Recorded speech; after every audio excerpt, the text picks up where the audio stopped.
Goeiemôre vriende. Bly vir elkeen van u wat reeds saam met ons is. Ons begin 'n paar liedere saam sing. Terwyl ons wag vir die ander, ons gaan hierdie baie besondere lied saam sing wat sê God bly altyd getrou en hy sal sy kinders onthou as droefheid my deel is en laste te veel is. In alles kan ek hom vertrou. God bly altyd getrou en hy sal sy kinders onthou. Sy woorde is waar. Hy self het verklaar, hy bly altyd getrou. Daar's 2 verse, ons sing die 2 verse ook hartlik saam as ons die noot kry.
Ons kyk na die wêreld, dan wonder ons baie keer, is dit waar?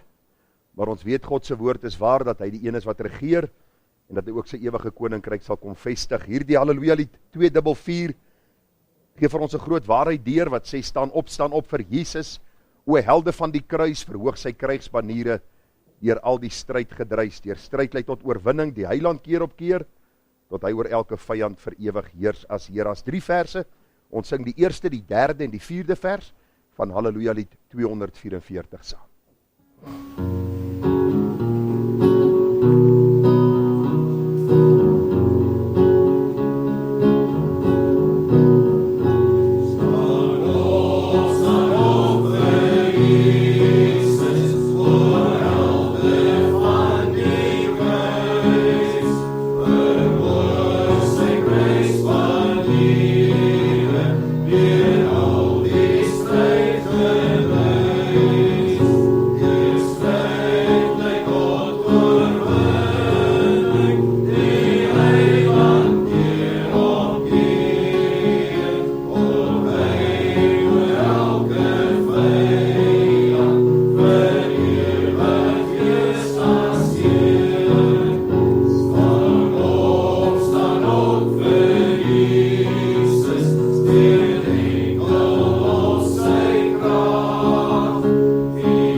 Vriende, hierdie lied vertel vir ons 'n groot waarheid oor ons sondeprobleem. Ons kon nie vir ons eie sonde versoening gedoen het nie. Christus Jesus het aan die kruis gesterwe sodat ons gered kan word. Kom ons sing hierdie pragtige lied wat sê, He paid a debt he did not owe, I owe a debt I could not pay. I needed someone to wash my sins away, and now I sing A brand new song, Amazing Grace, Christ Jesus paid the debt that I could never pay. Ek wil vra dat u sal let op die woorde terwyl ons die lied sing en die Here ook eer vir hierdie groot werk wat hy vir ons gedoen het aan die kruis. 3 verse, sing dit hartlik saam.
Nou vriende, ons het hierdie lied redelik lanklaas gesing, ons gaan hom vanmôre weer probeer. Die lied is die 10,000 Reasons, wat die lied se naam is. Kom ons begin, die koorgedeelte vers, koorgedeelte vers, koorgedeelte vers, koorgedeelte. Kom ons probeer ons bes, ons sing deur hierdie lied, vra dat u sal let op die woorde, baie besondere lied, en ons sing dit saam tot eer van die Here.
Like never before.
pragtige lied, ons sal hom bietjie meer gereeld sing.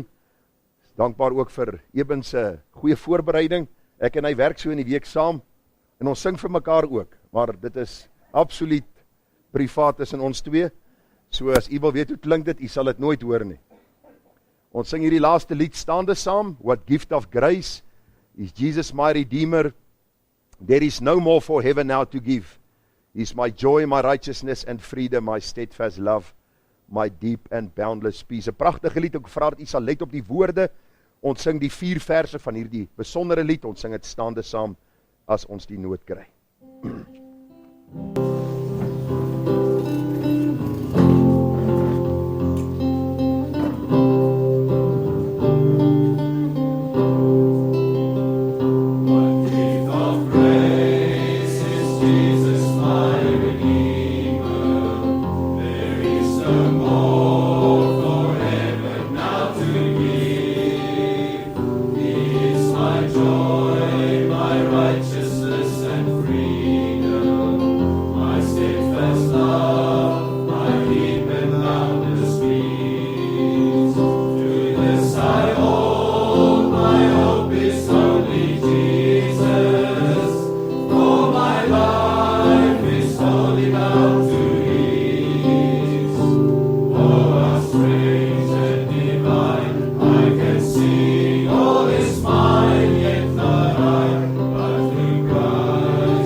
Vriende, baie dankie ook vir daardie hartlike samesang. Ons eer die Here dat ons harte kan voorberei vir die waarheid van sy woord, terwyl ons so deur elke lied sing.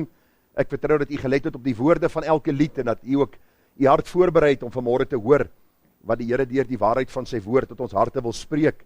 Nou, u weet dat die groot doel vir ons byeenkoms is die verheerliking van God, die Vader deur Jesus Christus die Seun in die kragvolle werking van die Heilige Gees. Die doel van ons byeenkoms is dat ons in gehoorsaamheid aan die Here saamkom in hierdie plek van aanbidding om hom te eer as die Skepper, as ons redder, as ons onderhouer en die een wat vir ons gesê het, kyk ek kom gou en my loon is by my om elkeen te vergeld soos sy werk sal wees. En wat 'n groot vooruitsig het hierdie week 'n artikel gelees wat vir my gegee was oor die oom van Japan Sending, en hy het geskryf op die einde van sy lewe, toe hy besig was om te sterwe, skryf hy oor die heerlikheid wat wag vir die kind van die Here. En dis die hoop wat ons as kinders van die Here het. Ons lewe nie net op hierdie aarde om geld bymekaar te maak, om vir onsself te voorsien en te versorg, en dan is alles tot 'n einde nie. Ons lewe met die hoop van die ewige heerlikheid, daar die hoop wat seker en vas en geanker is in die beloftes van ons saligmaker Jesus Christus, en daarom is ons die mense wat die blymoedigste moet wees van alle mense, en ander moet in ons kan sien dat ons hoop geanker is in ons verlosser en saligmaker Jesus Christus. Ons sê welkom vir almal vanmôre hier, elke besoeker, vir u wat die eerste keer hier is, baie welkom, mag die Here vir u baie ryklik saam met ons seën, vir u wat nou al 'n tydjie by ons besoek, en vir ons lidmate, ons jong mense, ons kinders, mag die Here elkeen in besonder ryklik seën, en ook ons uitsendingskanaal. Ek weet nie of dit nou werk nie, daar's altyd 'n probleem met die sein in Suid-Afrika, maar as die sein deurgekom het, vir hulle ook baie welkom, mag die Here een en elkeen baie ryklik seën. Daar is 'n paar afkondigings wat ons aan u wil voorhou, vriende. Die eerste een is nou nie 'n afkondiging nie. Ek wil vir elkeen van u sê 'n baie geseënde en 'n voorspoedige 2025. Ek het vir die meeste dit al gesê, en ek het vir u 'n boodskapie gestuur ook op ons groepies, maar vir elkeen vanmôre, ons bid dat die Here vir u hierdie jaar nader sal trek aan homself, dat u aan die einde van die jaar sal kan terugkyk en kan sê, dat my verlosser is myne en ek is syne. Ek het hom beter leer ken deur die waarheid van sy woord, en ek het meer gelykvormig geword aan sy beeld en sy gelykenis. Nou hierdie is weer 'n jaar met baie uitdagings, en ook baie aktiwiteite, en ons gaan hierdie kwartaal weer begin met ons uitreik na ons kinderhuise. Daar is die 3 kinderhuise, die Bermuda kinderhuis, die Abraham Kriel kinderhuis, of die Abraham Kriel kinderhuis in Bermuda, sê eerder so, die Collins House in Benoni, en dan die Kuselo krisissentrum in Boksburg. As u wil betrokke raak, is u baie welkom om die dames te kontak, wat die leiding neem daarso. Ethel is by die Kuselo House, en dan Anise is daar by die Collins House, en Visie is by die Abraham Kriel. So as u wil betrokke raak, is u baie welkom, kontak hulle, en gaan deel ook, en gaan sien ook op die einde van die dag, die nood van daardie kinders, en hoe ons vir hulle deur die evangelie, dan ook na die Here Jesus kan lei. Die ander afkondigings, dat ek net kyk, hier is 'n aparte briefie wat my vrou vir my gegee het, en ek moet dit nie vergeet nie. Die eerste een is, vriende, die beradingskursus. Daar is 'n beradingskursus wat Januarie begin. Dis 'n aanlyn beradingskursus elke Woensdag aand 2 ure, waar ons deur sekere goed gaan werk. Die gemeente van Dr. Jill James, hulle bied dit aan. So daar's nou al, dink ek, 14 mense wat geregistreer het vir die kursus. Daar is sekere boeke wat gelees moet word. Nou my vrou is so opgewonde, sy lees in die dag, en in die aand as sy in die bed lê, dan lees sy verder.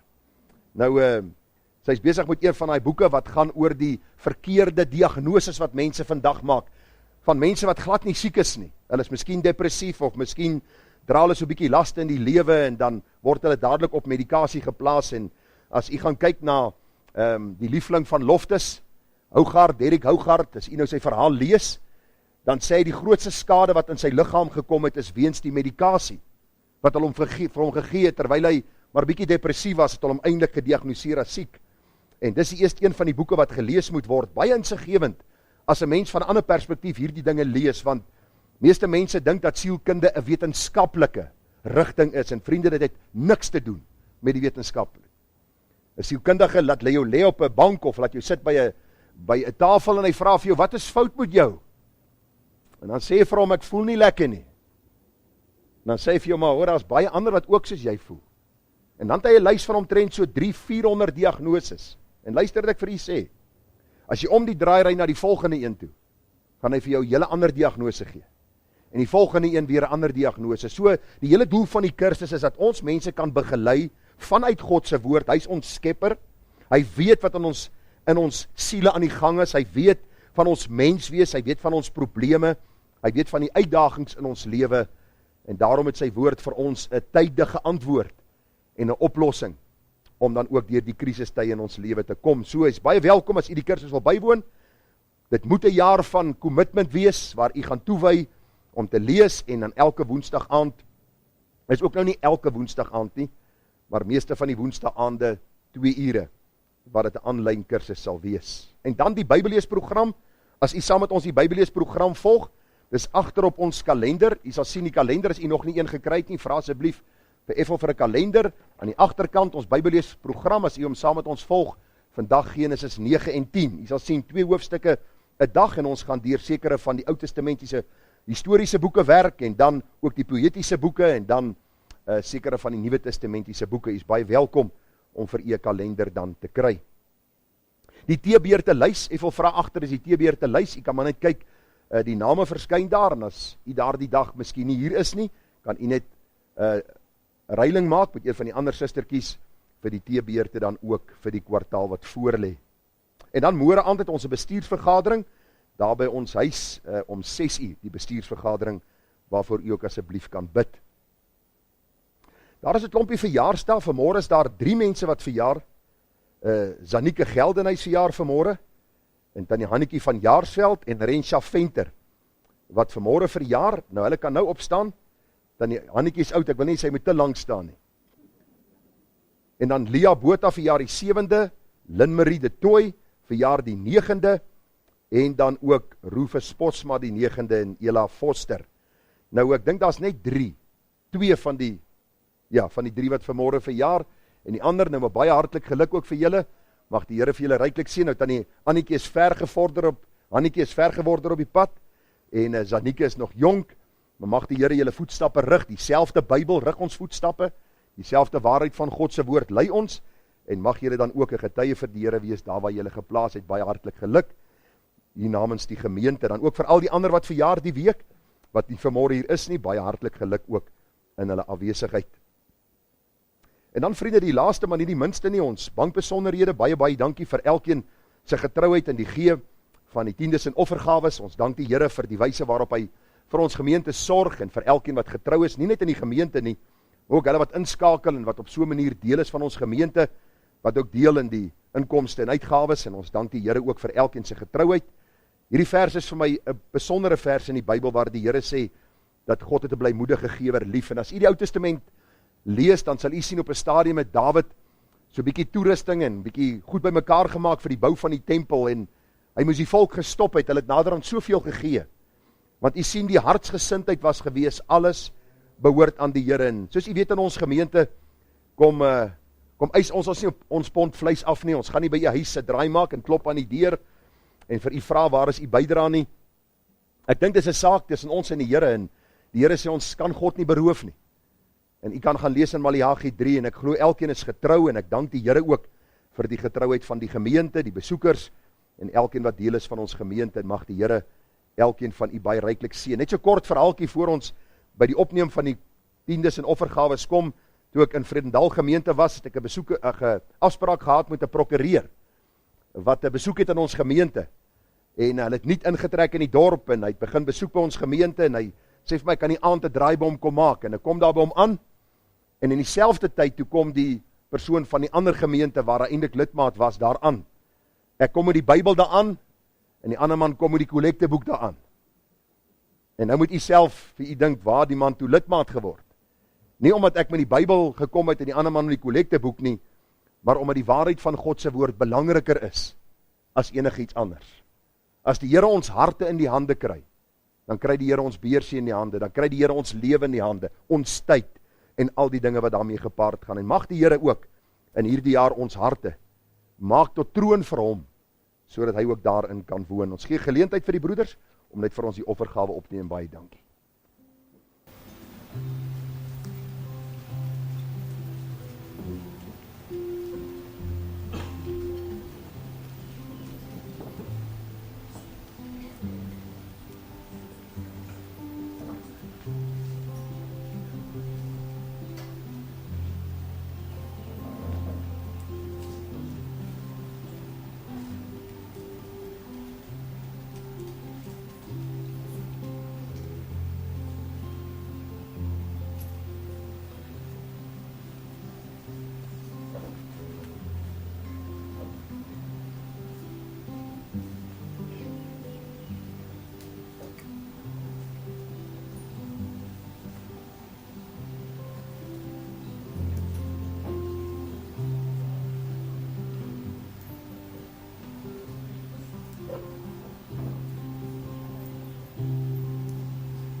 Vriende, ons gaan vir 'n paar oomblikke ons harte stil maak voor die Here, ons hoofde buig en dan kan u ook vir 'n paar oomblikke daar met die Here praat.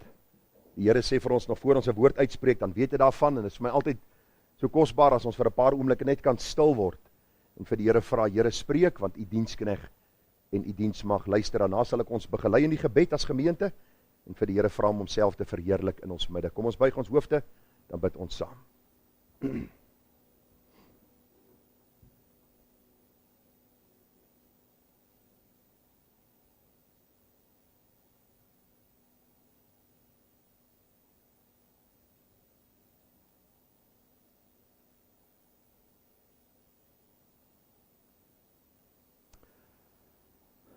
Hemelse Vader, ons lees daar in die wonderlike woord dat nadat u volk uit Egipte bevry het en hulle deur die Rooi See getrek het, het hulle hierdie wonderlike lied gesing, Here, wees soos u onder die gode. Here, wees soos u verheerlik in heiligheid, in roemryke dade. Een wat wonders doen, Here, wie is soos u? En die antwoord vanmôre is, hy is Heer. Hy is Heer, hy is oorwinnaar oor die dood. En hy is Heer, elke knie sal buig en elke tong bely dat Jesus Christus is die Heer.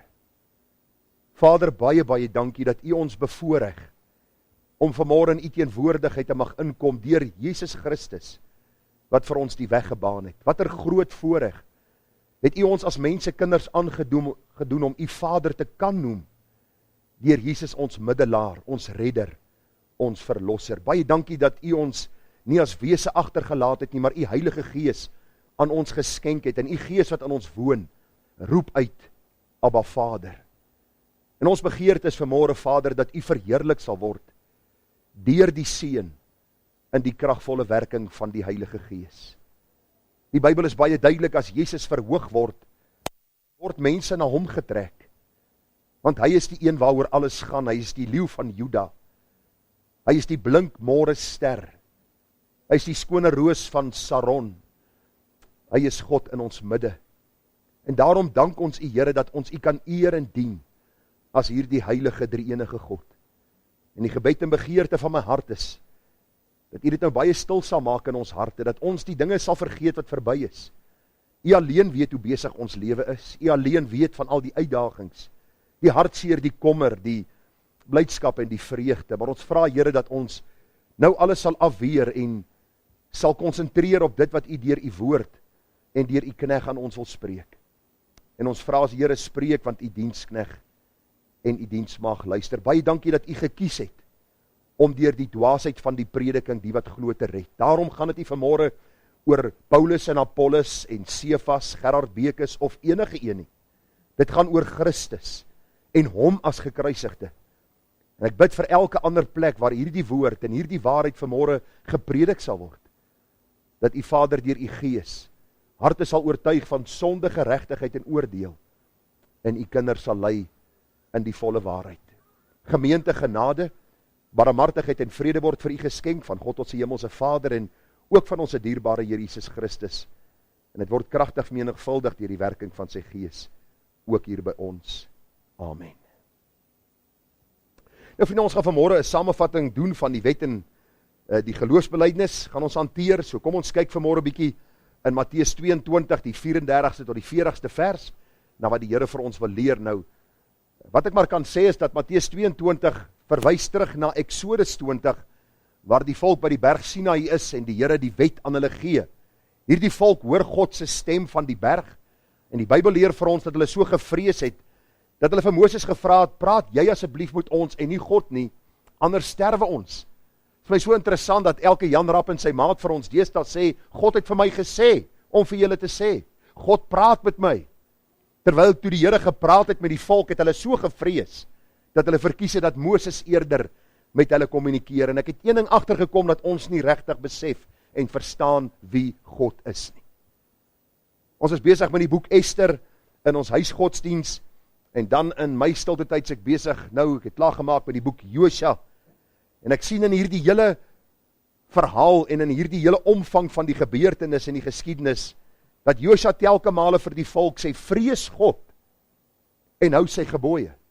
Dis noodsaaklik dat daar 'n heilige vrees vir die Here sal wees. Waarom? Want hy is God en ons is mens. Hy is ewig, ons is tydelik, verganklik. Hy is alleen wys, ons is beperk in ons kennis en verstaan.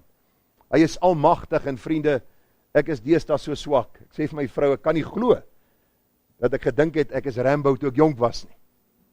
En dis wat die Here vir ons wil kom leer.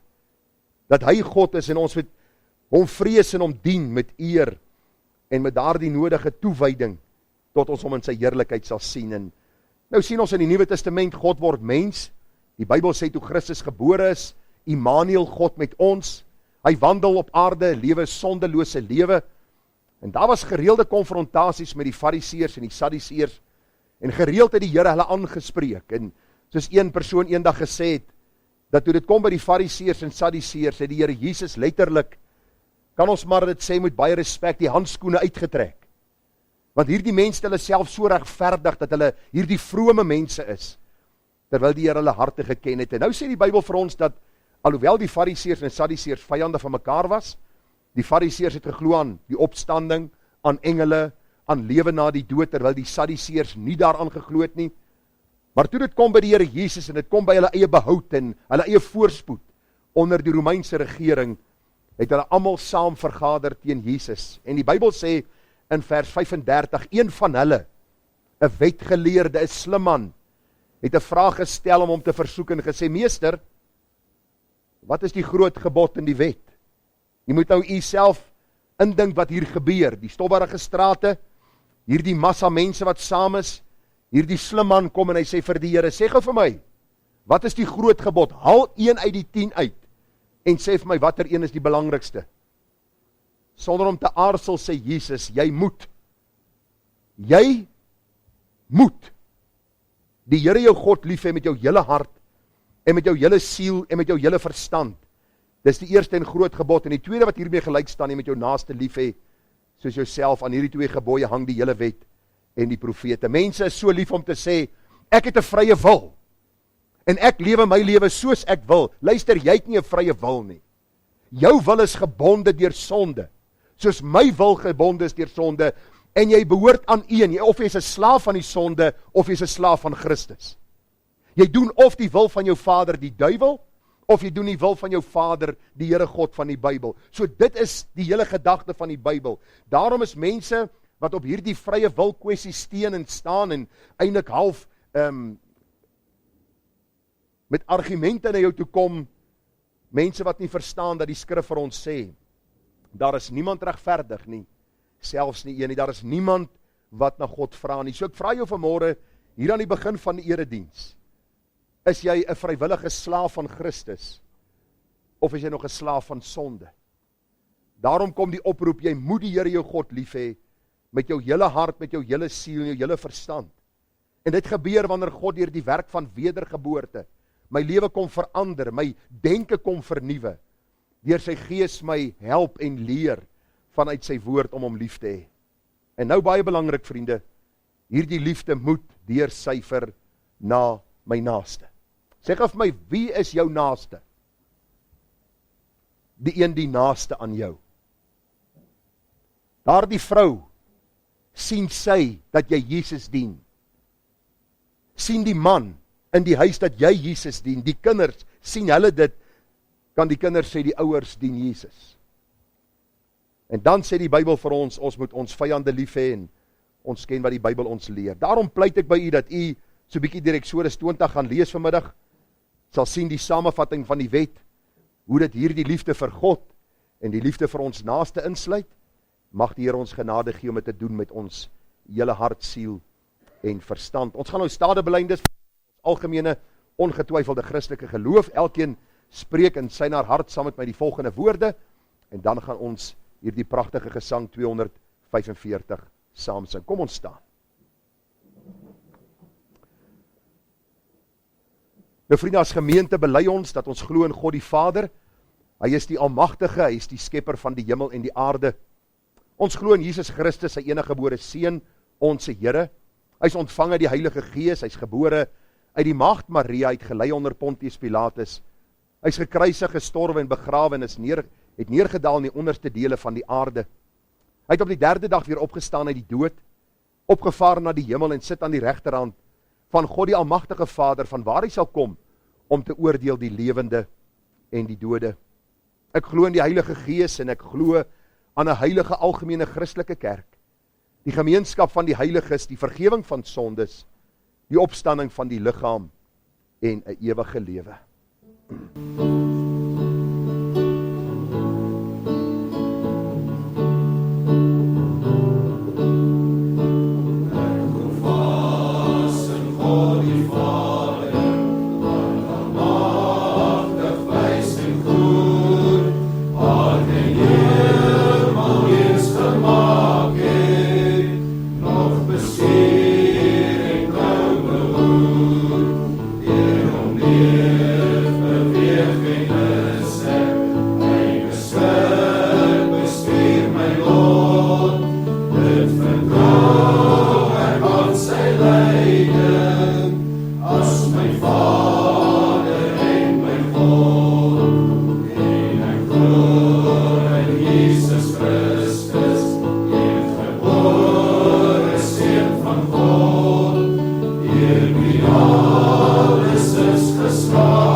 Nou vriende, op daardie noot kom ons uit by Psalm 39.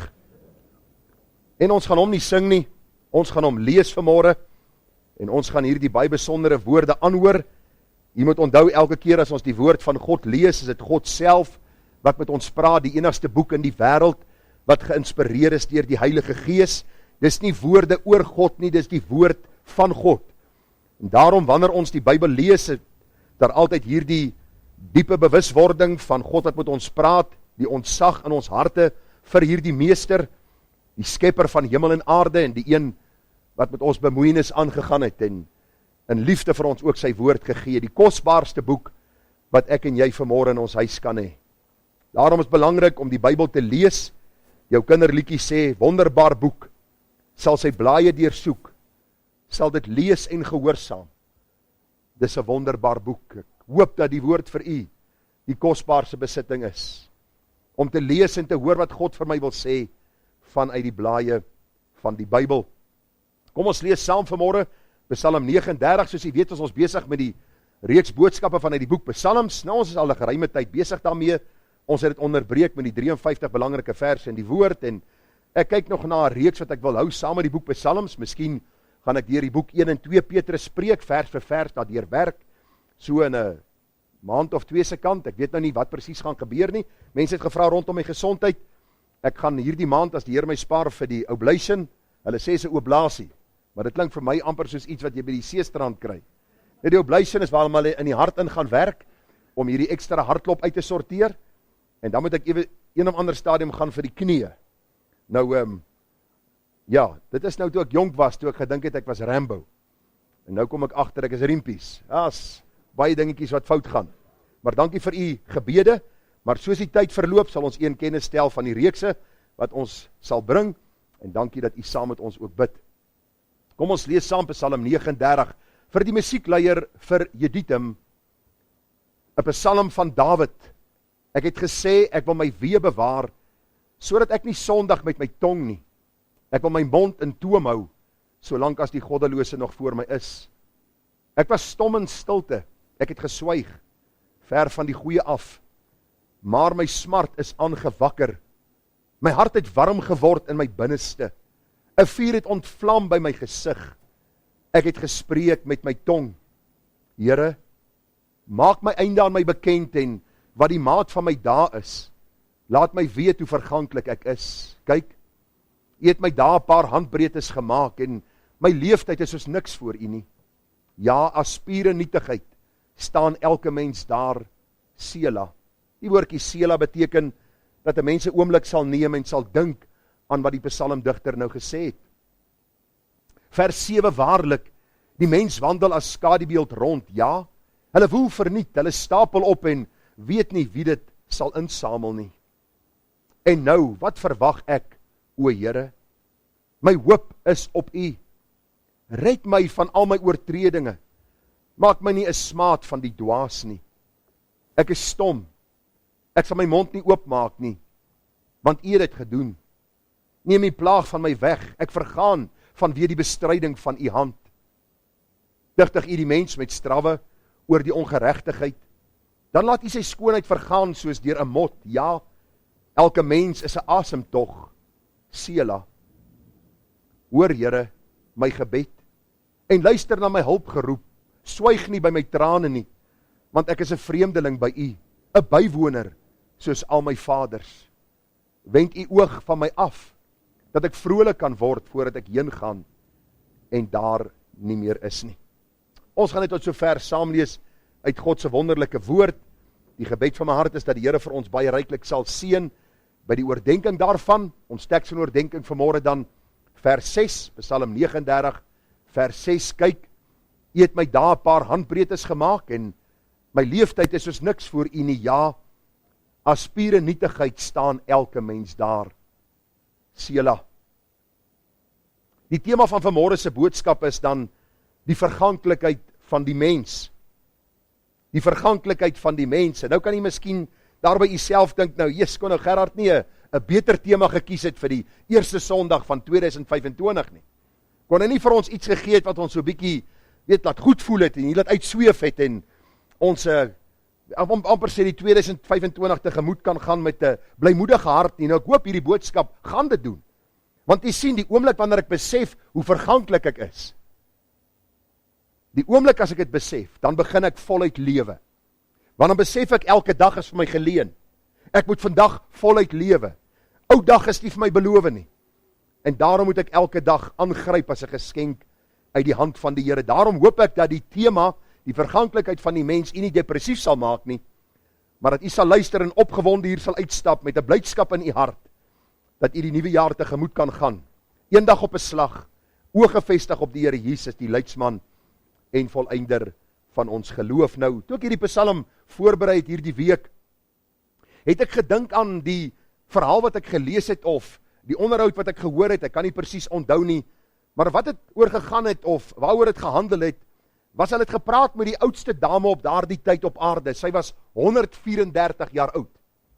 134 jaar oud. So ek moes dit gelees het, want as sy 134 jaar oud was, dink ek moes hulle die onderhoud gehou het met 'n megafoon. Want ek glo nie sy kon hoor het nie. Maar die hele gedagte is net, hulle het vir hierdie dame gevra, mevrou, sê vir ons, wat is die uitstaande ding in jou lewe, of van jou lewe? Wat kan jy oor terugkyk en wat staan uit in jou lewe? Wat is die ding wat jou die meeste getref het, geraak het?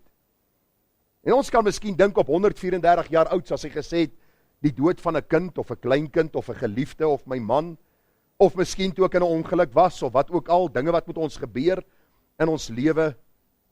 Maar hierdie dame op 134 jarige ouderdom het net een ding geantwoord. Die ding wat uitstaan in my lewe is dat dit so gou verbygegaan het. Dat dit so gou verbygegaan het.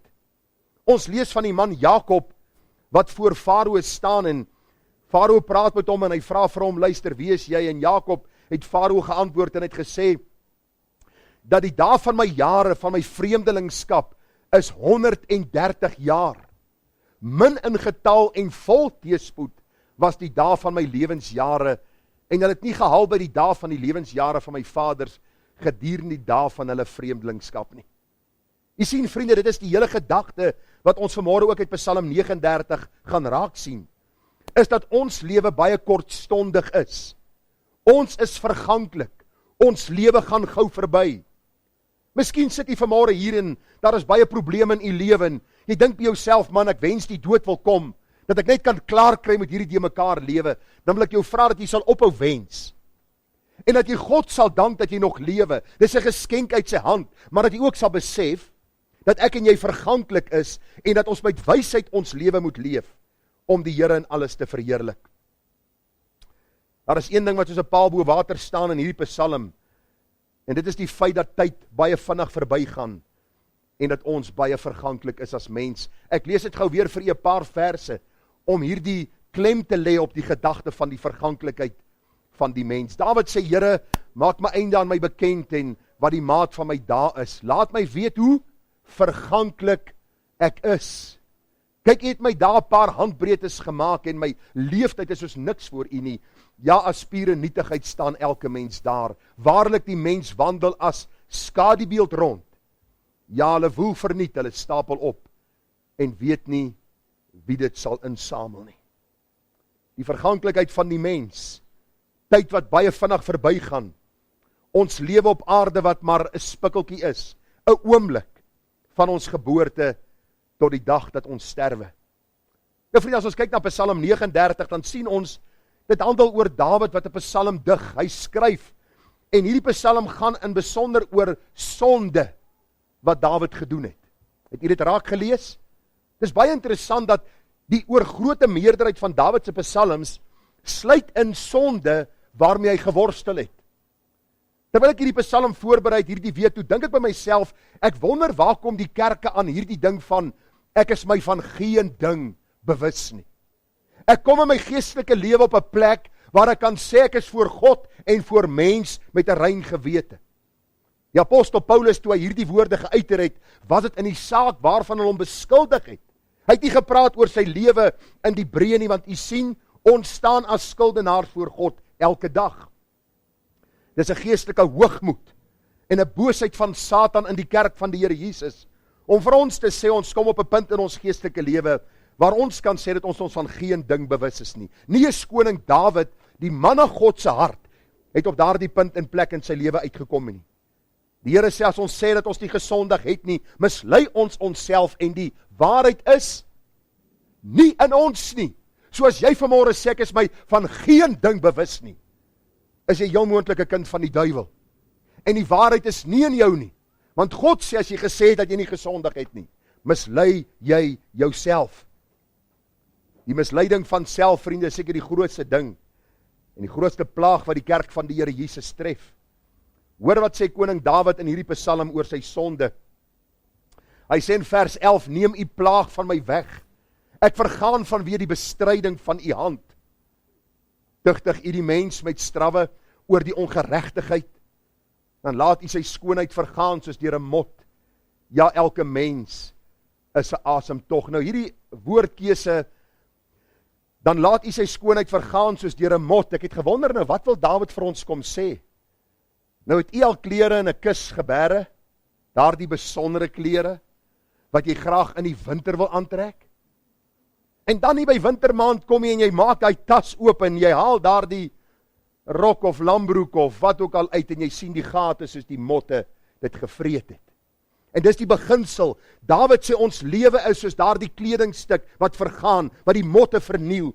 Ons lewe is kortstondig, ons lewe is tydelik, ons lewe is verganklik. En dis die belangrike ding wat ons moet raak sien, die grootste ding waarmee ons worstel in ons leeftyd is die saak van sonde. Hoor wat ek vanmôre vir jou sê. Die ding wat jou en my lewe die meeste ontstel is ons sonde. Of het nou daadsonde is, of het nou nalaatsonde is, sonde kompliseer ons lewe, en baie van ons dae is droewig, omdat ons toegee aan sonde. En ons gaan sien, vriende, wat die Here vir ons vanmôre wil kom leer. Die Bybel spel nie elke keer uit, wat 'n sonde Dawid gedoen het nie. Die Bybel sê nie vir ons, wat die uitstaande sonde was, by hierdie geleentheid, waaroor Dawid dan geskryf het nie. Maar al wat ons kan sien en weet uit die psalms wat Dawid skryf, en besonder as hy deel met sondes, is dat God ernstig oor sonde is. En Dawid was ernstig in sy berou en in sy belydenis wanneer dit gekom het by sonde. Die Bybel is baie duidelik daaroor, as ons God se kinders is, dan tig die Here ons oor ons sonde. Ek gaan nie vanmôre lank daarby stil staan nie, dis maar net so kort inleidende gedagte. Die Here sê in Hebreërs 4:12 vers 5, en julle die vermaning heeltemal vergeet, wat tot julle as seun spreek, my seun, ag die tugtiging van die Here nie gering nie, en beswyk nie, as jy deur hom bestraf word nie, want die Here tugtig hom wat hy lief het, en hy kastei elke seun wat hy aanneem. God het ons so lief, vriende, en ek het dit vir hier op die bord gesit, die Here het ons te lief om ons in ons sonde te laat voortgaan. Die Here red ons met die doel om ons te heilig, en daarom sal daar tug oor my lewe kom, as ek soos 'n steeksdonkie voortbeer op die pad van sonde. Net so kort insetsel vanmôre, as jy vanmôre kinders op huis het, en jy tug hulle nie, dan haat jy jou kind. Dan maak jy jou kind groot vir die hel, vir God se oordeel. God het ons kinders vir ons gegee, om hulle groot te maak in sy weë, en dit sluit tugtiging in, fisiese tugtiging, baie keer die wegneem van voordele, om hulle te leer, dat daar is gevolge, as ek sonde doen, as ek rebelleer teen die gesag wat oor my aangestel is. God die alleen wys is die een wat vir ons hierdie baie kosbare Bybelse raad gee. Die oomblik as ons dit navolg, is daar vreugde en is daar harmonie in 'n huis. Die oomblik wanneer die kinders begin dikteer en manipuleer en ma staan op teenoor pa as kind getug word of anderste om, is daar chaos. En ons sien dit in ons kleuterskole, ons sien dit in ons skole, ons sien dit in ons land, in ons universiteit, en as u dink dit gaan goed in Suid-Afrika, dan lewe jy in 'n gekke paradys. Die probleme kom nog met die kinders wat ons groot maak, die geslag wat moet oorneem by die geslag wat nou in beheer is. En u dink by jouself, kan dit slegter gaan? Wait and see. Meeste van hulle het nie respek vir hulle self nie. Hoe sal hulle nog respek hê vir ander een? Daarom vanmôre net so, dis 'n bonus wat ek u gee. Bietjie raad wat ek u gee. As jy jou kind haat, moet hom nie tug nie. Staan voor Boetie en sê, Boetie, ek haat jou so, dat ek vir jou plek boek in die duiwel se hel, omdat ek jou nie tug nie. Ek dink miskien, hy klink vanmôre verskriklik streng en erg, maar dis presies wat ouers doen, wanneer hulle kinders in sonde trakteer, want die Bybel sê vir ons, God sal sy kinders nooit in sonde laat voortgaan nie. Hy tug hulle, hy bring hulle by hierdie punt van regstelling, sodat hulle kan leer dat hy heilig is. Dis altyd met 'n hand van liefde, dis altyd met 'n hand van begeleiding, dis altyd met 'n gesindheid van, my seun, my dogter, ek wil jou help. Hierdie pad wat jy op loop, gaan jou vernietig. En daarom is tug altyd 'n kosbare ding in die lewe van 'n kind van God, en so ook was dit in die lewe van koning Dawid. So kom ons kyk 'n paar lewenslesse wat ons vanmôre gaan leer uit hierdie psalm, met die gebed dat die Here vir ons wysheid sal gee, onder die hooftema die verganklikheid van die mens. Die eerste gedagte wat ek raak gesien het, en daar is nie te veel gedagtes nie, so ons sal voor 12 uur klaar wees. So die eerste gedagte is, Dawid as koning swyg voor die Here. Kom ek lees vir die wat staan in Psalm 39 vers 1, 2 en 10. Vir die musiekleier, vir Jediten, Psalm van Dawid, ek het gesê, ek wil my weë bewaar, sodat ek nie sondig met my tong nie. Ek wil my mond in toom hou, solank as die goddelose nog voor my is. Ek is stom, ek sal my mond nie oopmaak nie, want u het dit gedoen. Nou vriende, hierdie Jediten is 'n verwysing na 'n spesifieke leier van die lofsang, of een wat voorgegaan het as musiekleier. Nou, u kan onthou, ek het vir u 'n tyd terug gesê, dat al hierdie psalms was gesing. Al hierdie psalms was gesing en ons het nou die dag die voorreg gehad, daar het 'n gesin by ons kom kuier, Engelse mense, 7 kinders, 5 was daar, en op 'n stadium toe vra hulle vir ons, kan hulle vir ons 'n paar psalms in Engels sing? En hulle het letterlik een na die ander psalm vir ons gesing as gesin. En ons het daar gesit en na die Bybel gevolg, terwyl hulle uit hierdie psalmbundel dan sing. Kom so pragtig ooreen. Baie interessant, daar is 12 wysies vir die psalms wat jy kan inpas by elke psalm. Jy kan basies kies wat se wysie jy wil gebruik en so kan jy God se woord ook memoriseer. Maar die punt van die saak is, dat hierdie man, Jeduthun, was dan ook die leier van die lofsang, of dan die voorganger of musiekleier.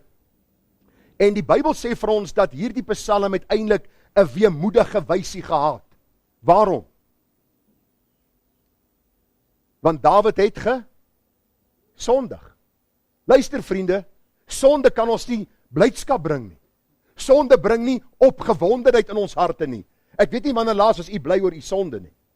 Maar ek wil vir u sê, die oomblik as jy sondig, is God se gees getrou om ons te oortuig. Die deursnee kerk vandag sê vir jou, moenie bekommerd wees oor jou sonde nie. Almal is sondaars, die Here verstaan, gaan aan soos jy is, leef soos jy wil, doen wat jy wil. Daarom vind jy in die kerk dieselfde sonde as in die wêreld, en God sê, hy haat sonde. As jy 'n kind is, sal hy jou tug. Daarom leen ons die oor nie uit vir die wêreldse gesindheid wat in die kerk gekom het oor sonde nie. Ons kyk na sonde vanuit 'n Bybelse perspektief, met die bril van God se woord, en ons sien die erns wat God oor sonde het. So hierdie weemoedige wysie wys vir ons, dat Dawid se lewensvreugde was weg. Sy lewensvreugde was gesteel. In die tyd van God se tugtiging het Dawid geswyg. Hy het nie veel gesê voor die Here nie. En ek wil vanmôre vir u sê, is baie keer baie goed om te swyg wanneer jy onder God se tugtiging deurloop. Alhoewel dit vir hom baie moeilik was, vriende, en hy hierdie moeilike tyd beleef het, het hy ook hierdie genade van die Here ontvang om te swyg. En nou lees ons hierdie woorde, daar staan, sodat ek nie sondig met my tong nie. Ek wil my mond in toom hou, solank as die goddelose nog voor my is. Ek myself die vraag afgevra, wat wil Dawid sê deur solank die goddelose voor my is? En die gedagte was eenvoudig gewees, dat Dawid wou niks ongeruims teenoor God geuiter het, in sy tyd van smart, in sy tyd van nood, in sy tyd van hartseer, en in die tugtiging van die Here nie. Hoe dikwels, wanneer dit met ons moeilik gaan, praat ons vinnig, en ons praat baie keer ondeurdagte woorde. U onthou die nuwejaarsboodskap wat ek uitgestuur het, 1 Januarie het gekom uit 1 Petrus 3 vers 10. Luister wat staan hier.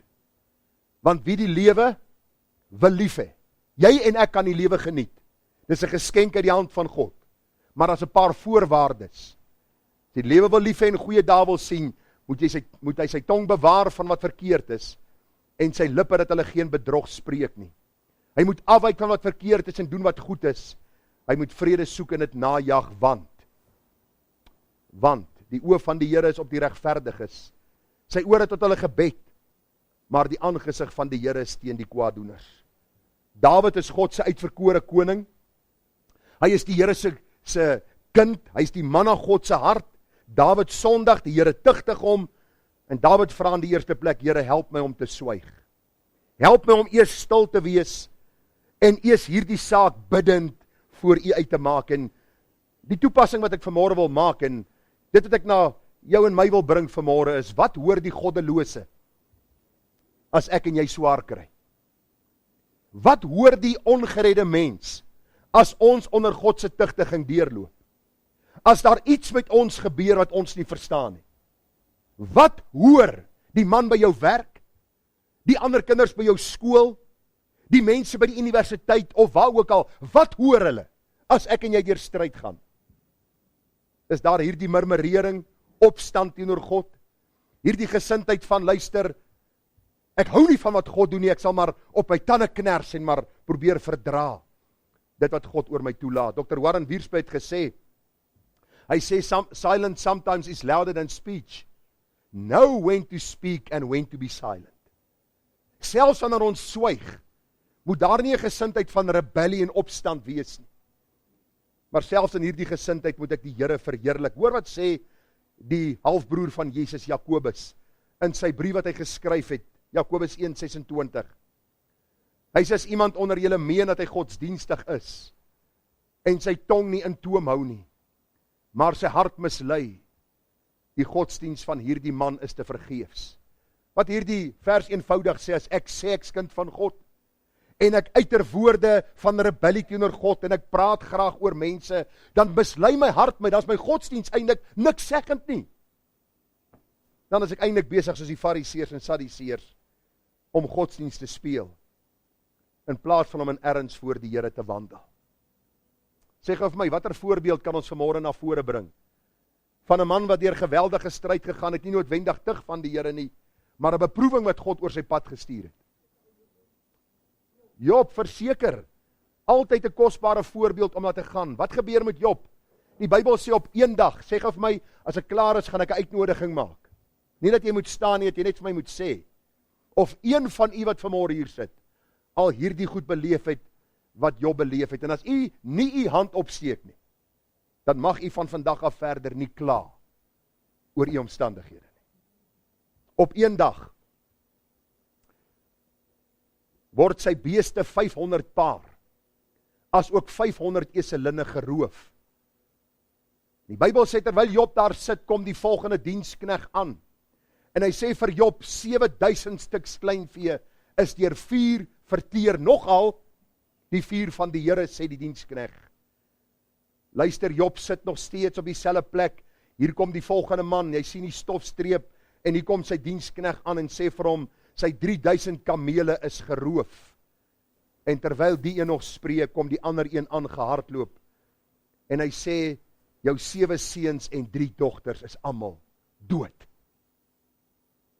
In 'n paar oomblikke hoor Job, wat moet hom gebeur. Alles in Job se lewe val uitmekaar, en nie eenmaal lees ons, dat Job in opstand teenoor God gekom het nie. Ek vra vanmôre vir jou, wie van u het dit al beleef op een dag? Dank God. As jy niks het om vanmôre oor dankbaar te wees nie, dank die Here, dat dit nie oor jou pad gekom het nie. Vriende, ek wil vir u sê, ek is moeg vir hierdie voorspoedsteologie, wat ons mense op 'n pad na die hel toe sit, en hulle dink hulle dien die Here. Asof die Here Kersvader is, wat vir ons alles goed moet laat verloop op aarde, ons moet 'n goeie werk hê, 'n goeie salaris, 'n goeie pensioenfonds, ons kinders moet in 'n goeie kleuterskool wees, alles moet goed gaan. Dan sal ons 'n tydjie neem om hom te aanbid. Bely daardie afgod. Dis 'n valse God. Dis 'n God wat gaan teleurstel aan die einde van jou lewe.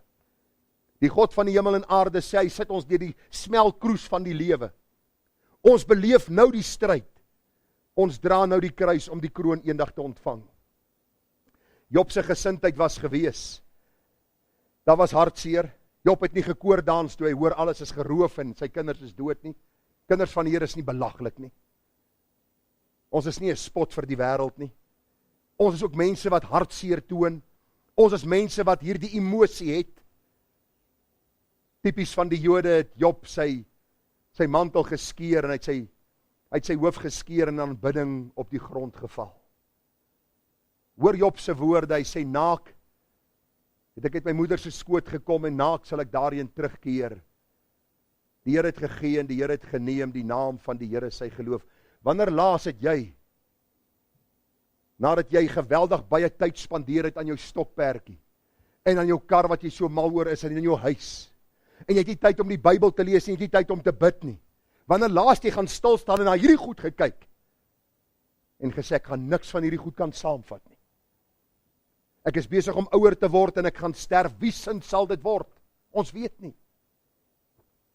Job kom en hy sê, die Here het gegee, die Here het geneem. Ons weet wat gebeur verder in hoofstuk 2 van Job. Dis nie net die verliese wat hy gelei het nie, maar die Bybel sê, die Satan het weggegaan van die aangesig van die Here, en hy het Job met bose swere getref, van sy voetsool tot sy skedel. Gaan lees bietjie Job. Job het dit gekrap met 'n pot skerf, 'n stuk kleipot wat gebreek is, het hy hierdie sere gekrap, die sig het uitgeloop, die pyn was ondraaglik. Job se vrou kom en sy gee vir hom raad. Ek moet vir u sê, dit was nie goeie raad nie. Het vir hom 'n potskerf geneem en hom daarmee gekrap, en terwyl hy in die as sit, sê sy vrou vir hom, volhard jy nog in jou vroomheid? Seën God en sterf. Hierdie woordjie seën God en sterf in die Hebreëus is die woordjie bawak, wat beteken to curse God. Vloek God en sterwe, sê sy vir Job. Luister, sy maak keer niks. Sy het nie 'n sweertjie op haar nie. Sy sit nie in armoede nie. Sy is nie besig om dood te gaan van die honger nie, maar haar aanbeveling is, vloek God. Luister, lyk my Job se vrou het Job gedien vir sy voordele. Nie vir wie God is nie. Job sê vir haar, soos 'n dwaas praat jy. Die goeie sou ons van God aanneem, en nie ook die slegte nie. Ek het vir u die woorde uitgelig. By dit alles het Job nie gesondig met sy lippe nie. Daarom vra Dawid vir die Here, Here, help my om te swyg, dat ek kan stil wees, dat ek nie te veel sê en deur my woorde sonde op my laai nie. Dat ek u nie sal sien as my vyand nie, maar as my vriend, as my vader, as die een wat my wil heilig. Ek het gesondig, u het my nie gemaak om te sondig nie. Ek het gesondig en daarom is u tug oor my. Job het deur die beproewing gegaan wat God aan hom gestel het. Die Bybel sê dat Job het soos goud tevoorskyn gekom. Vir die eerste gedagte, die verganklikheid van ons lewe, wanneer stryd oor jou pad kom, wanneer tugtiging oor jou pad kom, wanneer beproewinge oor jou pad kom, leer om te swyg, om te dink oor wat nou gebeur. En om die Here te vra vir wysheid. Want u sien in die volgende gedagte, sien ons, Dawid het begin praat, en wanneer ek praat met goddelike wysheid. Vers 4, ons sien daar in vers 5 begin Job en hy sê, sê Dawid, leer my hoe verganklik ek is, hoe kortstondig die lewe is. So hy swyg, vir 'n tyd lank bly hy stil, hy beleef God se tugtiging, hy vra vir goddelike wysheid, en nou begin hy praat, en ons kan leer uit dit wat hy sê, soos ons geleer het uit die lewe van Job, en wat Job gesê het. Dawid uiter hierdie woorde, en hy sê in vers 5, Here, maak my einde aan my bekend, en wat die maat van my dae is. Laat my weet hoe verganklik ek is. Kyk, u het my dae 'n paar handbreedtes gemaak, en my leeftyd is as niks voor u nie. Ja, as pure nietigheid staan elke mens daar. Waarlik die mens wandel as skaduweel rond. Ja, hulle woel verniet, hulle stapel op, en weet nie wie dit sal insamel nie. Dit is my so kosbaar toe ek hierdie gedeelte bestudeer het, en so 'n bietjie gekyk het na die woordkeuse wat hier gebruik word. Dawid vra dat die Here vir hom wysheid sal gee. Maak my einde aan my bekend, en laat my weet hoe verganklik ek is. En ek het by myself gedink, wanneer laas het u en ek vir die Here gevra, wys my hoe verganklik ek is. Miskien iemand die week, die gebed gebid, Here, wys my hoe verganklik ek is. Vriende, ons gaan so aan in hierdie lewe, met alles en nog meer, dat ons nie dink aan, dat ons lewe vandag kan ophou nie. Luister, jou en my lewe kan vandag ophou. Daar's niemand wat 'n waarborg kan gee, om te sê ek en jy gaan vanaand nog lewe nie. Belangrik dat ons sal sien, Dawid gebruik woorde soos, u het my dae 'n paar handbreedtes gemaak. Nou baie interessant, handbreedtes is een van die kortste natuurlike mates. Dis basies 4 vingers. Dawid sê, my lewe is 'n paar handbreedtes, 'n baie kort meetinstrument. Dit wys op die kortstondigheid van die lewe. Hy gebruik dinge soos 'n skaduwee. Hy sê dat sy lewe is soos 'n skadubeeld. Nou ek het die Engels so 'n bietjie nader gaan trek, en daar staan, you made my life short, so brief that the time means nothing to you. En dan skryf die kommentaarskrywer oor hierdie vers, hy sê, human life is but a breath, and it disappears like a shadow. Ek hoop u hoor wat staan hier. Ek hoop nie dat iets wat u gedagtes nou in 'n ander rigting stuur nie, want u en ek moet hoor, want u en ek moet verstaan, dat ons die nuwe jaar tegemoet sal gaan met die gedagte en wete dat ons verganklik is. Ons lewe is 'n paar handbreedtes. Dis 'n skadubeeld. Dis nou hier en dan is dit weg. En dan is dit die dag van rekenskap waar ons voor die Here moet gaan staan. Psalm 90 sê, Die dae van ons jare, daarin is ons 70 jaar. Ons baie sterk is 80 jaar. En die uitnemendste daarvan is moeite en verdriet. Gou gaan dit verby en ons vlieg daarheen. Nou, jy almal weet dat ons Middelseën in die Kaap bly. Meeste van u het nou al Kaap toe gery. Sê gou vir my, hoe lank ry jy? Baie lank. En as jy moeg is daar nog 'n paar ure oor. Maar as ons hier by Oliver Tambo stop en ons klim daar aan Fly Safe Air en daai tannie sê, maak jou sitplek gordel vas, ons styg skaars op, het skaars jou koeldrank klaar gedrink, dan sê hulle, maak gereed vir die landing, en ons is daar, dis hoe vinnig en vinniger as dit, wat ons lewe verbygaan. Ons het maandag my skoonma na die versorgingseenheid gevat, was my so treffend toe ons haar woonstel maandag moes gaan oppak het, en haar maandagmiddag 3 uur by die versorgingseenheid gaan aflaai. Toe kom leer die Here my hierdie les. Toe ek haar 35 jaar terug leer ken het sy in haar eie plek gebly. Sy het in die môre opgestaan en gaan werk. Sy was in die tuin gewees op naweke, Sondag in die kerk. Later het sy gegaan na hierdie woonstelletjie by hierdie aftreeoord, en nou bly sy saam met 'n ander dame in 'n kamer. Die laaste stop vir haar. En dan is dit die ewigheid. Ek wil vanmôre vir jou sê, dis 'n oomblik, dis 'n oogwink. Dan is ons daarso. Leer om jou dae te tel, dat jy 'n wyse hart kan bekom. Ons vlieg na hierdie dae, na hierdie einde, na hierdie dag van rekenskap. Gister met 'n man gepraat en hy sê vir my, luister, waarom is dit so as 'n mens ouer word, dat die tyd so vinnig verbygaan? Dis maar hoe dit is, want u sien, die Here sê vir ons daar in Job 7 vers 6, hoor dit staan hier, my dae is vinniger as 'n wewerspoel, en verdwyn sonder verwagting. Die Engels sê dit vir my mooi, and my days are running out quicker than the thread of a fast moving needle. Nou ek hoop nie die mans het al probeer naaldwerk doen nie. As jy het, wys met jou vinger, hy behoort beseer te wees, want die vrouens weet om hy ding so deur te trek. Net daar's hier en daar mans wat goed is daarmee, maar baie keer as Eva moet aan masjien werk, dan kyk ek hoe daai naald werk. Het jy hom gesien? Jou oog kan amper nie sien hoe vinnig hy op en af werk nie, en as ek sien is die naad ingewerk. Job sê, so vinnig gaan jou en my lewe verby. Die Bybel sê vir ons in Job 9:25, jy moet tog lees wat staan hier, jy moet tog die Bybel as jy dit lees, nie net vinnig oorlees nie, jy is nie 'n scanner nie, so jy hoef nie net vinnig, deur ek is klaar, wat het jy gelees, ek kan nie regtig onthou nie. Dit gaan oor lees wat daar staan, God se woord is woordeliks geïnspireer. Hy sê, ja, my dae was gouer as 'n hardloper. Nou in daardie antieke tye het hulle nie WhatsApp gehad, hulle het nie Instagram en Telegram en die ander grams gehad nie. Wat hulle gehad het, hulle het hardlopers gehad, en dit was nie hardlopers wat my kondisie gehad het nie. Ek is maar meer die ou wat die rofstoei doen, en hier's ouens wat hier in die gemeente is, wat die hardloopwerk sou doen. Hulle het die vinnigste ou gekies, om te hardloop om nuus oor te dra. Het sy van 'n oorlog slegte of goeie nuus. Hy sê, hulle het weggevlug, sonder om voorspoed te sien. As 'n mens vlug, doen jy dit haastig of stadig? Haastig. Hy sê, so vinnig het my lewe verby gegaan. Hy sê in vers 26, hulle het verby gegly. Het jy al gesien die kinders wat op hierdie slippe slide gaan? Wat noem 'n mens dit in Afrikaans? 'n Slippe slide, net, daar's hy. Dis die Afrikaanse weergawe van die Engelse weergawe. Hulle gooi seep daar op en hardloop hulle, in 'n oomblik is hulle hier, die volgende oomblik is hulle daar. Job sê, my lewe het so vinnig verby gegaan, en hoor nou, soos 'n arend wat neerskiet op sy prooi.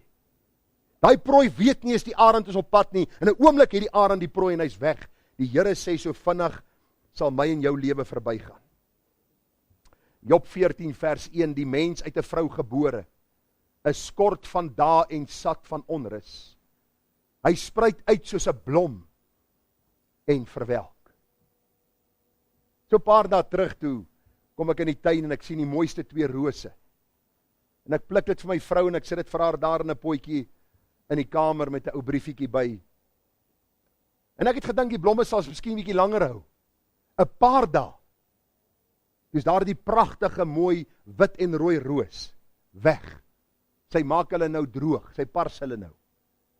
En later as jy hom uithaal, hierdie verdroogde ding, hierdie verdroogde roos. Die gedagte is dieselfde met ons lewe. Daarom, vriende, wil ek vanmôre vir jou sê, ons lewe is verganklik. Wanneer daar dinge met jou gebeur, stryd oor jou lewe kom, swyg voor die Here, vra die Here vir wysheid. En wanneer jy praat met God en vra hom, Here, wys my hoe verganklik ek is. Dat U nie my vyand is nie, maar my vriend is, wat my voorberei vir die ewigheid. Maar die tweede gedagte sê vir ons, en ek is amper klaar, leer my aangaande die hoop in U. Dawid word getuig oor sy sonde, hy swyg voor die Here, toe hy begin praat, toe vra hy vir die Here, wys my hoe verganklik my lewe is. Hy sê, Here, leer my aangaande die hoop in U. Vers 8 sê, nou, wat verwag ek, o Here? My hoop is op U. Nou vriende, Dawid kyk na die kortstondigheid van die lewe en sê, my hoop is in die Here. Terwyl sy uurglas vinnig uitloop, is sy toekoms nie donker nie, maar gevul met hoop. Dink mooi wat ek sê vanmôre. Sy sonde, hy kry die tug van die Here, hy roep na die Here antwoord vir Dawid, en Dawid sê, Here, maar maak iets vas in my siel, dat ek nie wanhoopig raak nie. Help my om te sien, dat my toekoms nie donker is nie, maar vas en seker in U die Heilige van Israel. Vriende, as ons dink aan die gedagte van hoop, en ek moet vanmôre hier begin voor by die tannie, en ek gaan deur die gemeente tot daar heel agter by Lazel, en ek vra die vraag, wat is jou gedagte oor hoop? Sal die meeste se definisie wees, dat hoop is iets, ons hou, duim vas. Ek hoop, ek kry die verhoging, wat die baas beloof het. Ek hoop, ek kry die bevordering. Ek hoop, die blaubulle wen. Daai hoop sal seker nie beskaam nie, ek weet nie. Ek hoop hierdie ding, ek hoop daardie ding. Nie Bybelse hoop nie. Bybelse hoop, vriende, is altyd geanker in die waarheid van God se woord, in die waarheid van God se karakter, in sy beloftes en persoon. Kom ek lees gou vir die Dawid sê, Here, alhoewel U my tug oor my sonde, is ek nie soos hulle sonder hoop nie, my hoop is geanker in U. Die Here sê vir ons in Romeine 8:24, want ons is gered in hoop. Maar die hoop wat gesien word, is geen hoop nie. Want wat iemand sien, waarom hoop hy dit nog? Maar as ons hoop wat ons nie sien nie, dan wag ons daarop met volharding. Het u en ek al die hemel gesien? Het ons al gesien hoe Jesus ons sonde gewas het in sy bloed? Nee. Al wat ons weet, ons glo dat hy in sy woord sê, as ek my sonde bely, hy is getrou en regverdig om dit te vergewe, ons van alle ongeregtigheid te reinig. Ons weet, hy sê ek het gegaan om vir julle plek voor te berei. Ons lewe is gebou op die vaste beloftes van God, en is hierdie ewige hoop geanker in die karakter van die Here self, dat hy nie iemand is wat kan lieg nie. Daarom sê die apostel Paulus in 1 Korintiërs 15 vers 19, as ons net vir hierdie lewe op Christus hoop, dan is ons die elendigste van alle mense. En as daardie vers daar opgehou het, was ek in sak en as vanmôre. Het ek ook my klere geskeur en as op my hoof gegooi. En ek het in rou gegaan, want wat se hoop is daar vir my, as die Here net die hoop was vir hierdie lewe? Maar Paulus antwoord en hy sê, maar nou, Christus is opgewek uit die dode. Hy het die eersteling geword van die wat ontslaap het. Daarom sê die Here van Martha en Maria, hy sê, dat as julle in my glo, sal julle lewe, al het julle gesterwe. Dis wat kinders van die Here onderskei van die wêreld. Ons het nie 'n hopelose godsdiens nie, maar 'n godsdiens wat hoop gee vir ander, dat die een oomblik as my sonde vergewe is, word ek God se kind. Hy neem verantwoordelikheid vir my om my veilig in sy heerlikheid aan te bring. Daarom sê Paulus in Romeine 5 vers 5, en die hoop beskaam nie, omdat die liefde van God in ons harte uitgestort is deur die Heilige Gees wat aan ons gegee is. Wonderlik, Dawid word getuig deur God omdat hy gesondig het. Dawid swyg voor die Here. Die oomblik toe hy praat, toe vra Here, leer my hoe kortstondig my lewe is, hoe verganklik ek is. Maar Here, leer my ook aangaande die hoop, dat ek hoop kan hê in hierdie moeilike tye. En dan die laaste gedagte waarmee ek gaan afsluit. Vergewe my rebellie en sondes. Hy sê in vers 9, red my van al my oortredinge, maak my nie 'n smaad van die dwaas nie, neem die plaag van my weg, ek vergaan vanweë die bestryding van die hand. Hoor Here my gebed en luister na my hulpgeroep. Swyg nie by my trane nie, want ek is 'n vreemdeling by U, 'n bywoner soos al my vaders. Vriende, baie mense sukkel met sonde vergifnis en sukkel met die gedagte van om te weet hulle is vergewe. En baie mense sê jy word eenmalig vergewe, dan is dit verby, dan kan jy aangaan met jou lewe, jy sal veilig in die hemel aankom. Die kind van God se lewe is heel anders.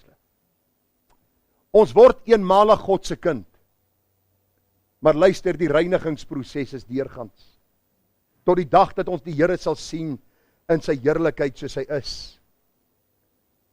Wanneer sonde en die gevolge van sonde 'n mens moedeloos maak, en 'n mens kyk na Dawid se lewe, want gedurig deur en konstant lees ons hoe Dawid geroep het na die hemele, dat die Here hom sal reinig, dat die Here hom sal vergewe, dat die Here hom sal herstel, dat die Here hom sal vul met sy gees en sy waarheid. Kom ek lees dit vir u, dat u kan sien, is nie net iets wat ek uit my duim uitsuig nie. Psalm 32 vers 5 sê Dawid, my sonde het ek u bekend gemaak, en my ongeregtigheid het ek nie bedek nie. Ek het gesê, ek wil aan die Here my oortredinge bely, en jy het die ongeregtigheid van my sonde vergewe. Sela, dink daaroor.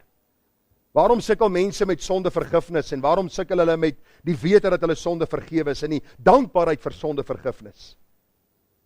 Ek dink die groot rede is omdat die meeste nie ernstig is oor hulle sonde nie.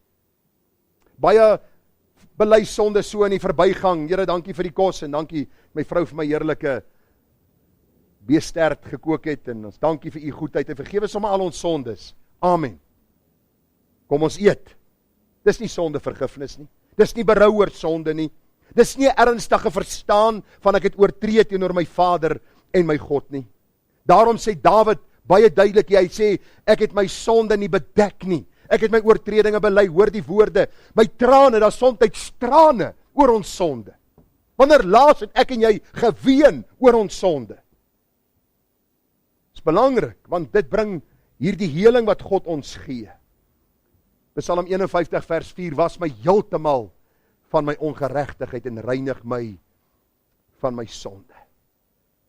Ag vriende, dit is vir my so belangrik om hierdie saak vanmôre met dubbellyne te onderstreep, want ek het nodig as God se kind om daagliks die reinigingskrag van die Here in ons lewens te ervaar.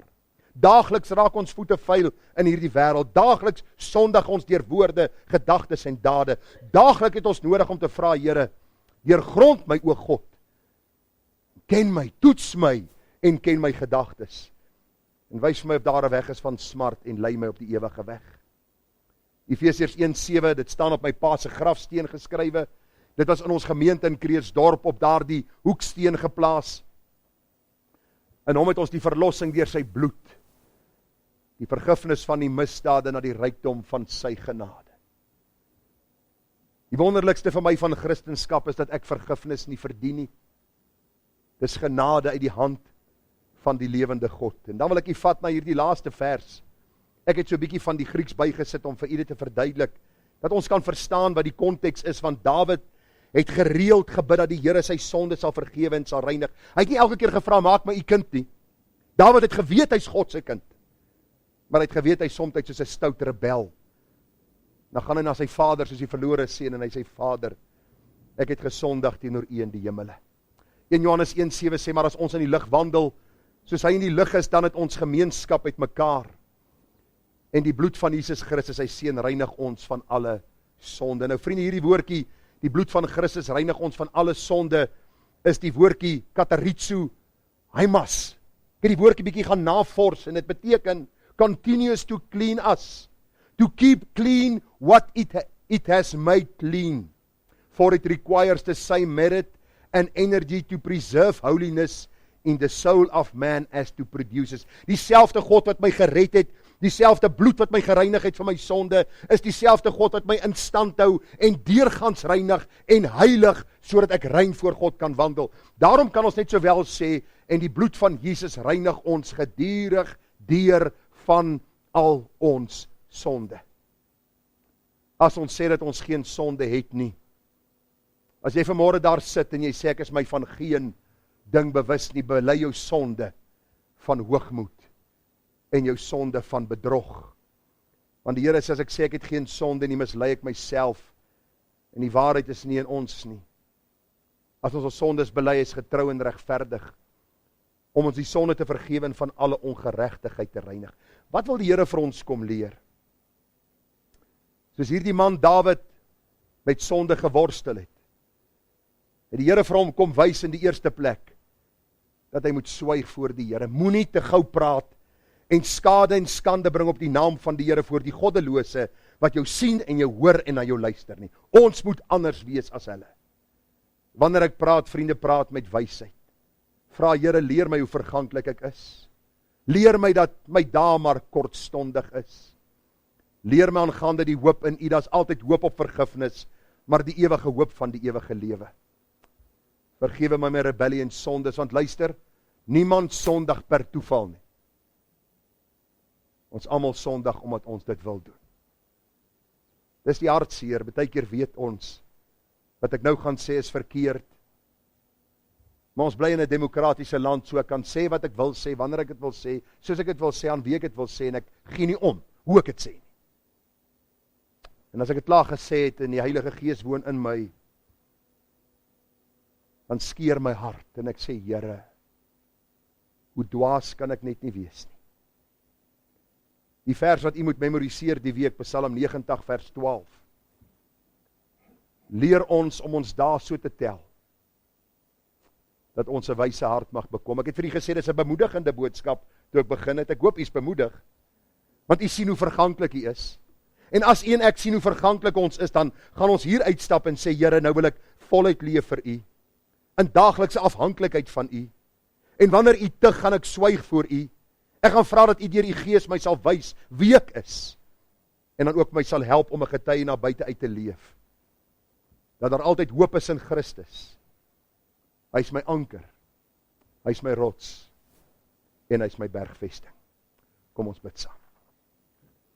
Vader, baie dankie vir die lewe van koning Dawid. Ja, ons lees dikwels van sy sonde, maar ons dank u, dat daar altyd berou en vergifnis was. Dankie vir die vergifnis wat u vir ons kom bewerk het aan die kruis. Dankie, Vader, dat ons u kan eer vir Jesus, ons verlosser. Vergewe ons rebelse harte, ons weerspannigheid, ons gesindheid wat soms soos 'n steeksdonkie is, dat ons voortbeer terwyl ons weet, hierdie ding gaan ons baie smarte berokken. Vader, help ons om vroegtydig op te tree teen sonde en dit te staan. En wanneer u terugkom, help ons. Wanneer die beproewings, wanneer die stryd, wanneer die aanvegtinge van binne en buite kom, help ons om te swyg voor u en u woord te lees. Deur u woord bemoedig te word en geanker in die hoop voor te gaan tot die groot en deurligte dag wanneer ons u sal sien soos u is. Wanneer dit aanbreek, weet ons nie. Maar hou ons trou, Here Jesus, hou ons trou. Daar is 'n stryd wat ons moet stry, daar is oorwinning te verkry. Gee ons krag, elke dag. Hou ons asseblief getrou. Amen. Ons gaan hierdie pragtige lied sing, gepaste lied om hier af te sluit. Dit gaan oor die wonderlike genade van die Here, marvelous grace of our loving Lord, grace that exceeds our sin and our guilt. Kom ons staan, dan sing ons die 3 verse ten slotte saam.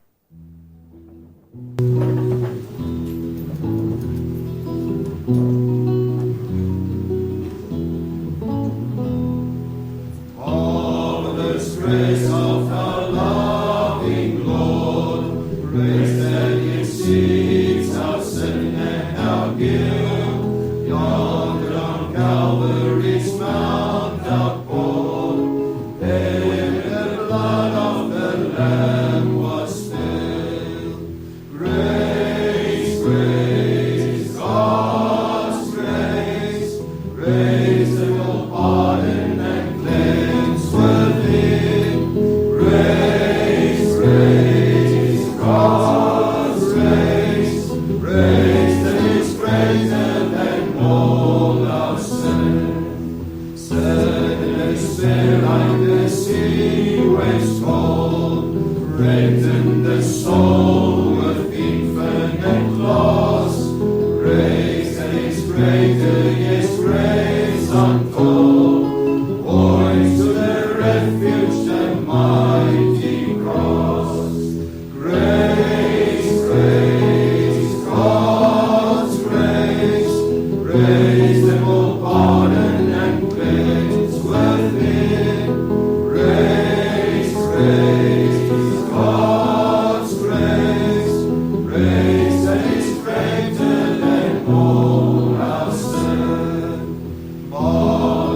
infinite, matchless grace, freely bestowed on all who believe, all who are longing to see His face, will through this moment His grace receive.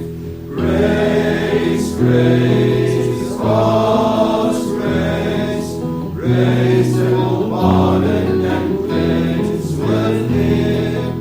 Grace, grace, God's grace, grace that is greater than all our sin. Vriende, as u nog nie hierdie genade gesmaak het, dat die Here u siel gered het, en nie sy kind gemaak het nie, dan is vandag die welaangename tyd van God se genade.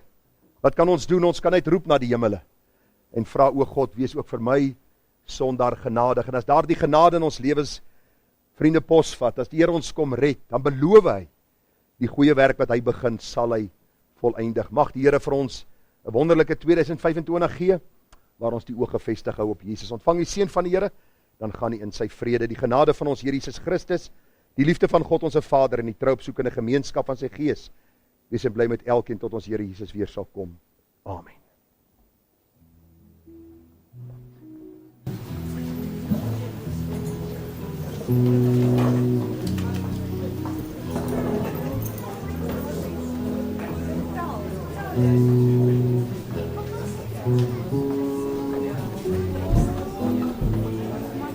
Thank you.